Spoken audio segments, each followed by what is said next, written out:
Graça e paz, irmãos. Quero ler um trecho das Escrituras onde nós vamos aprender algo de muito valioso com o cego e mendigo. Nós achamos que aprendemos só com grandes teólogos, sim. Aprendemos com eles também, mas aprendemos com qualquer pessoa que Deus desperta ali no coração para clamá-lo por misericórdia. E a lição de hoje nos é dada através de um cego mendigo. Queria ler o trecho de Marcos 10, 46 a 52. Diz assim: E foram para Jericó.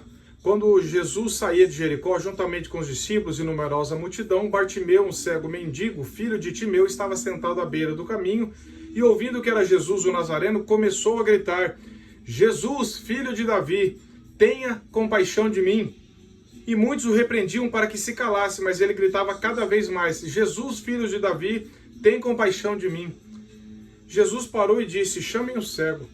Chamaram então o cego, dizendo-lhe: Coragem, levanta-te, porque ele está chamando você. Atirando a capa para o lado, o cego levantou-se de um salto e foi até onde estava Jesus, que lhe perguntou: O que você quer que eu te faça? O cego respondeu: Mestre, que eu possa ver de novo. Então Jesus lhe disse: Vá, sua fé te salvou. E imediatamente passou a ver e foi seguindo a Jesus estrada fora.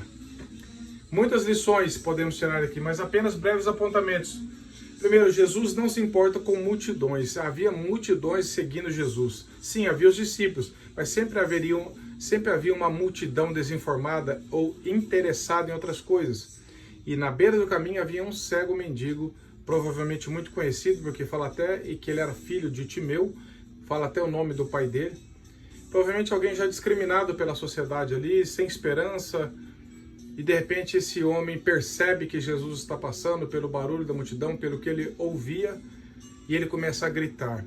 Mas não de gritar blasfemando, não de gritar como autocomiseração, ninguém lembra de mim, todo mundo esquece de mim, não.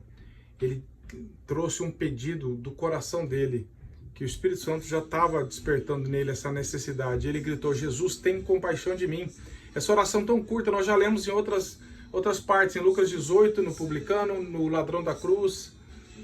Orações curtas, mas sinceras que Jesus ouve. E então esse homem gritou para Jesus ter misericórdia dele, e a população, o que a multidão fez? Mandou ele calar a boca. Fica quieto, pare de incomodar, Jesus não vai dar atenção para você.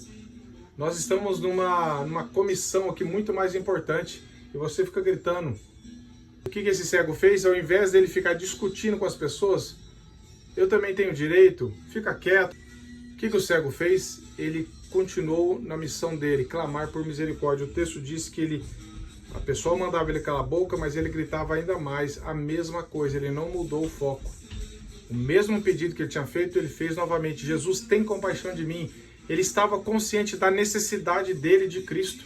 E nada em volta podia impedi-lo, nem a zombaria, nem a hostilidade das pessoas. Sempre que você clamar por misericórdia, sempre que você clamar por Jesus, vai haver uma multidão mandando você ficar quieto, zombando de você, querendo te intimidar para que você pare com isso.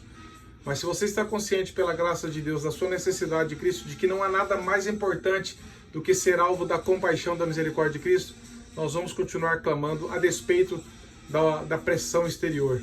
E esse homem fez isso.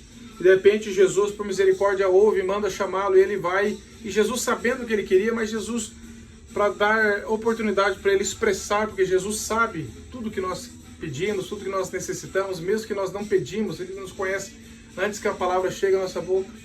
Jesus falou: O que você quer que eu te faça? Então ele respondeu: Mestre, que eu possa ver de novo. Então Jesus disse: Vá, a tua fé te salvou. Você creu na pessoa certa. A fé que eu mesmo te dei, você foi salvo mediante a fé. A fé que eu mesmo te dei é uma fé salvadora. Você creu que eu sou o Filho de Deus. Porque quando ele clamou Filho de Davi, é um termo messiânico. Ele tinha consciência de que Jesus era aquele prometido desde o Velho Testamento, o Messias que viria. Jesus falou assim: você tem a fé verdadeira porque eu lhe dei essa fé. E é uma fé salvadora em mim, porque eu sou o Salvador. E a Bíblia diz que Jesus falou: vai, a tua fé te salvou. Imediatamente ele passou a ver, mas não foi seguir a vida sozinho, não foi, falou: obrigado, agora eu posso ver e vou aproveitar a vida. O texto diz que ele foi seguindo Jesus estrada fora. Quando Jesus opera um milagre, e o maior milagre que ele operou aqui foi no coração desse cego, foi fazer ele ver espiritualmente quem era Jesus. Porque ele não só curou naturalmente, porque senão ele falou, muito obrigado, estou vendo mesmo, obrigado, vou continuar minha vida. Mas o coração dele foi desvendado, foi tirada a venda ali do coração dele, ele podia ver quem era Jesus, e ele falou assim, esse que me curou, esse que me salvou, é o meu Senhor, e eu quero segui-lo. Você está atrás do quê? De curas, de bênçãos, de prosperidade? Ou você quer ser alvo da misericórdia de Deus, que Deus salve a sua vida e que possa conduzi-lo sempre próximo dele como um discípulo obediente, alguém que o ama pelo que ele é, não pelo que ele faz. Esse é o verdadeiro cristianismo, o que só o Espírito Santo pode fazer na minha e na sua vida. Que Deus nos abençoe.